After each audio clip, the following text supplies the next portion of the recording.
За энэ өдрийн мэндийг хүргье. Тэгэхээр Robinhood Club-ын зүгээс явуулж байгаа үнэгүй хичээл цувралын номер 1 буюу хамгийн ихний дугаар орж ийн. Тэгэхээр өнөөдрийн хичээлээр бол арилжаа ихэд ямар платформуд ашигладаг вэ? Дээрэс нь танд яг юу хэрэгтэй байдаг талаар, дээрэс мөн ямар биржүүд дээр явагддаг, ямар цагийн хуурьтай байдаг талаарх товчхон мэдээллийг хүргэнэ. За тэгэхээр үндсэндээ арилжаачдын гарын дур байдаг хэдэн платформуудын хамгийн ихэнд гэх юм бол TradeView гэдэг платформ байна. TradeView дээр бол шинжилгээ хийхэд ашигладаг. Ихэнх бүх ерөнхийдөө баг бүх хослууд бол TradeView дээр байдаг. Тэгэхээр TradeView дээр бид нэр зураглал болон техникийн шинжилгээнийхээ зүйлүүдийг бол ашиглаж анализ хийдгээ гэсэн үг. За анализ хийснийхаа дараа бид нар мэдээж арилжаанд оролцоход болвол MetaTrader 5 гэдэг платформыг ашиглаж бид нар арилжаанд оролцдог. Энэхүү платформоор дамжуулаад та брокертэйгээ холбогдоод дансаа цэнэглээд мөнгөөр арилжаанд оролцдог гэсэн үг. Тэгэхээр энэ хоёр платформыг ялцчгүй утас юм уу компьютер дээр аль нь дээр нь татах шаардлагатай гэсэн үг. За дараагийнх нь хэм бол Investing.com болон Forex Factory. За энэ хоёр хоёулаа мэдээ харахад ашигладаг. Учир нь хэм бол ерөнхийдөө бидний хийдэг ажил бол валют болон commodities за алт гэх зэрэг хослууд дээр арилжаа хийгддэг учраас тодорхой засгийн газруудаас гаргаж байгаа төв банкнаас гаргаж байгаа шийдвэр болон мэдээллүүдийг цаг тухайн үед нь авах шаардлагатай болдог. Тэгэхээр энэхүү мэдээнүүдийг цагийн хуваарийн дагуу дээрэс нь ямар пэр буюу хослол валют дээр ямар мэдээ гаргаж байгааг бид нэр энэ хоёр сайтаас харж болно гэсэн үг. Тэгэхээр миний хувьд бол Investing.com-ыг илүү төлхөө ашигладаг. Арай илүү хялбархан ашиглахад амар байдгаа гэсэн үг. За Forex Factory ч гэсэн юм уу ялгаагүй мэдээ харахад ашигладаг. Бас дийлэнх арилжаачд бол Forex Factory-г ашигладаг. За дараагийнх нь хэм бол мэдээж арилжаа бол бизнес журмаар явагддаг зүйл учраас та компанийн ч юм уу ямар урсгал зардал хаана юу гараад байгааг мэдэхгүйгээр арилжаа бизнес урштай байх боломжгүй учраас энтэй адилхан арилжааг бас ямар хосол дээр арилжиж алдагдал ашиг хүлээж байгаагаа бас тэмдэглэж хөтлөж явах шаардлагатай гэсэн үг. Энэ маань өөрөө биднэрт эргүүлээд дараагийн дата буюу мэдээллийг олгоод та энэ пэр дээр илүү их амжилттай арилжаад байна шүү гэдэг мэдээллийг бол харуулдаг гэсэн үг. За миний хувьд Notion гэдэг аппликейшнийг ашиглаж тэмдэглэх хөтэлдэг. Энэ нь гэхдээ илүү хэрэглэхэд арай жоохон төвөгтэй байж магадгүй анх ашиглаж байгаа хүмүүст хэрэглээ сурсны дараа бол илүү олон функцүүдтэй илүү давуу талтай гэдэг нь бол ялч хүм мэдрэгддэг. Гэхдээ энийг туссныг бүлэг сэдв болгоод дараа нь зөвхөн журнал хөтлөх тал дээр бол хичээл цуврал хичээл дээр нэмж оруулъя гэж бодож байгаа. За энгийнээр их юм бол Excel sheet дээр буюу ийм энгийн байдлаар та бас өөрийнхөө журналыг хөтлөөд явах боломжтой. Энэ дээр бол орсон он сар өдөр орж байгаа хослол за дээрэс нь бай орж байгаа юм уу, сэл орж байгаа юм уу, худалдаж авч байгаа юм уу, зарж байгаа юм уу гэдгийг оруулна. Дээрэс нь орж байгаа үнийн дүн, гарсан үнийн дүн, ашиг алдагдал за гэх мэтчлэн бусад зүйлүүдийг бол нэмээд өөрсдөө оруулах боломжтой. За дараагийнх нь бол MyForex Book. За энэ маань бол тусдаа бие даасан платформ. За энийг ашигласнараа таны дансыг автоматар хөтлөнө гэсэн үг. Саяны гар аргаар хийгээд байгаа журналыг бол MyForex-тэй MyForex Book-тэй дансаа холбоснороо автоматар таны дансыг хэдэн өсөл үзүүлээд байгаа эсвэл хэр уналттай байгаа гэх зэргийг бол танд харуулад өгнө гэсэн үг. За дараагийнх нь хэм бол арилжааны үүсэл гэж байгаа тийм. Анх бол бүр энэ Forex арилжаа буюу валют хоорондын солилцоо бол 500 жилийн өмнө Амстердам хотод үүссэн гэж ярьдаг. За энэс хойшоо он цагийн хугацаанд ингэж өөрчлөгдөж явсаар байгаад 1996 онд буюу сая 20 жилийн өмнө бидний одоо энэ ашиглаж байгаа интернет трейдинг буюу анхны онлайн ритейл брокерүүд бол нэгдэж ингэж эхэлж исэн түүхтэй. Тэгэхээр энэ маань бол нэлээд урт хугацааны түүхэнд явагдаж байгаа зүйл шүү. Тэгэхээр энэ ямар нэгэн ловер бол биш. Угаасаа уламжлалтаар явж исэн энэ зүйлийг интернет рүү шилжүүлээд оруулсан л юм учиртай гэсэн үг. За өнөөдөр гэх юм бол өдөртөө 6-аас 7 тэрлион доллар өдөртөө эргэлддэг ийм том бие даасан зах зээл болтлоо бол хөгжиж дэвшсэн байна. Тэгэхээр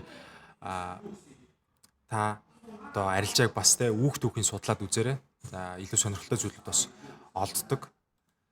За ерөнхийдөө зах зээлийн үндсэн журам нь бол centralized буюу төвлөрсөн системтэй байхаар төлөвлөгдсөн байдаг. За энэ маань худалдаж авч байгаа хүмүүс, зарж байгаа хүмүүс хоорондоо exchange буюу нэг банк буюу брокерчүүд юм уу. За иймэрхүү зүйлүүдээр төвлөрч явагддаг гэсэн үг. Крипто бол та өөрт байгаа ямар нэгэн зүйлийг, үнд зүйлийг өөр нэг хүнд бол өөрөө ингээд шууд зарчих боломжтой байдаг шүү дээ. Тэгэхээр энэ Forex-ийн хувьд бол ямар нэгэн засгийн газрын оролцоотойгоор банкуудын оролцоотойгоор явагддаг юм төвлөрсөн системтэй явагддаг юм бидний одоо энэ ашиглаж байгаа банкнуудын системтэй адилхан л гэсэн үг. За ерөнхийдөө үндсэн 4 нэгжүүд бол энэ арилжаанд оролцдог. За банк бол оролцсон, дээрээс нь засгийн газар, за компаниуд, за хувь хүмүүс гэсэн ийм дөрөв нэгж болоод үндсэндээ оролцдог. Энэ жилс хамгийн бага үүрэг ройлтой буюу хамгийн их алддаг хүмүүс нь бол нэгжүүд нь бол ритейл трейдерүүд буюу одоо бид нар гэсэн хувь хүмүүс. Хамгийн том эрх мэдэлтэй нь засгийн газар ямар бодлого шийдвэр гаргаж чинь түүний дагуу төв банкуд хөдөлж, түүний дагуу валют нь бол хөдөлтгөө гэсэн үг. За энгийнээр ойлгох юм бол ингэж ойлгож болно. За дараагийнх нь хэм бол ритейл трейдерүүдийн буюу одоо бидний 90-96% нь бол алддаг. За хамгийн их алддаг. Тэгээд хамгийн үүрэг оролцоо багтай энэ зах зээлийг хөдлөх боломжгүй нэгж гэж ойлгож болно бид нар бол. Тэгэхээр бид нар бол тухайн том банкуд, засгийн газруудын ямар бодлого шийдвэр гаргаж байгааг дагаж арилжаанд оролцсноороо өөрөө алдах магадлалаа нэлээд бууруулж чадчихна гэсэн үг.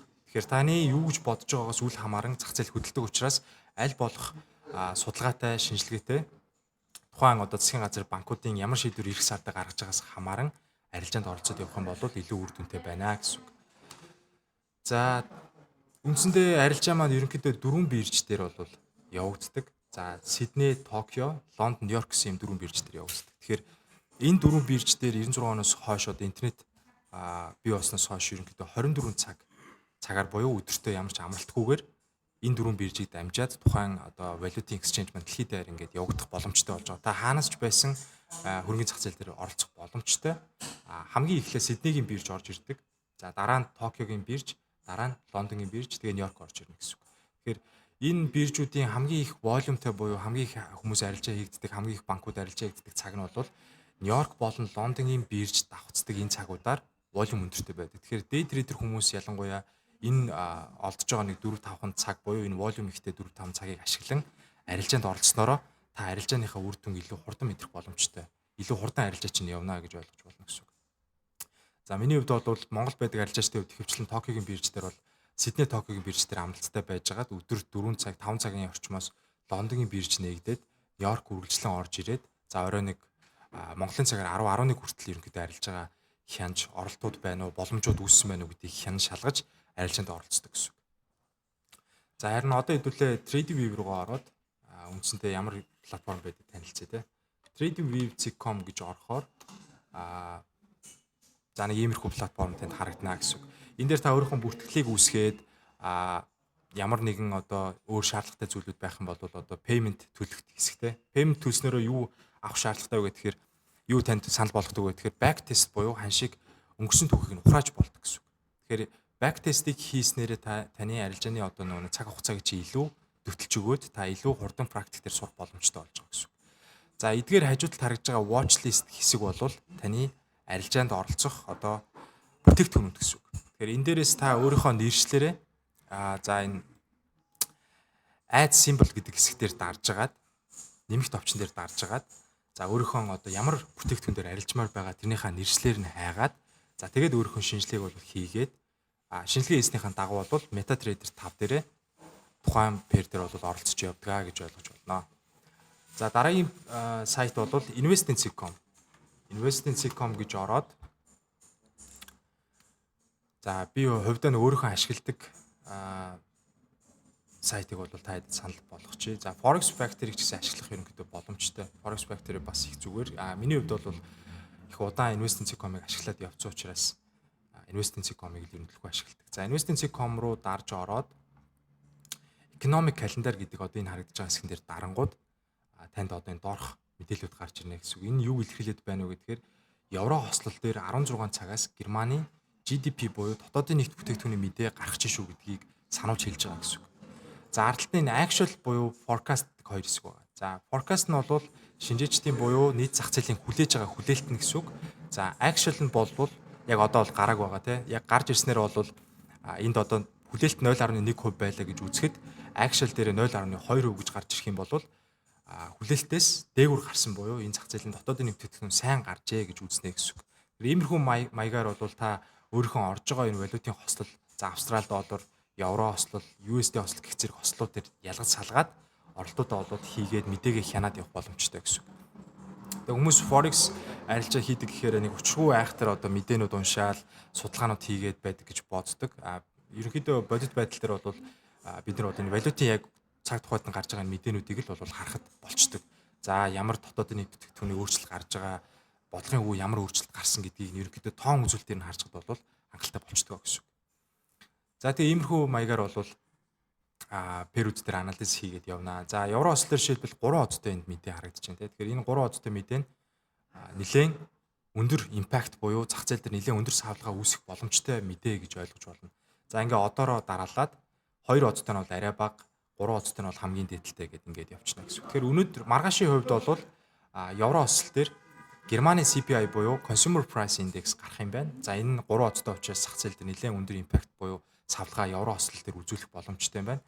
За дээрэс нь дотоодын нийт бүтээгдэхүүний мэдээ гарах учраас ерөнхийдөө евро хослол дээр маргаашийн хувьд бол нэлээд өндөр савлгаа бол орж ирэх нэ. Тэгэхээр евро USD, евро GPY ч юм уу евротой бүх хослууд дээр энэ бол өндөр импакт орж ирэх магадaltaй гэж үзнэ гэсэн. За тэгээд дараагийн цуврал хичээлээрээ та бүхэндээ дахиад хэрэгтэй брокерүүдтэй яаж дансаа холбох, за ямар хөө анализ хийдэг, юу анхаарах, за анализуудын төрөл, техникэл анализуудын төрлийг бас тайлбарлах хэмжлэгээр ингээд нэлээд олон цуврал хичээлүүд хүрэх бодолтой байгаа. Тэгэхээр YouTube сувгартайгаа ойр байгаад subscribe дараад дараа дараагийн мэдээлэлтэйгээ ойр байгаарай. За баяртай байна.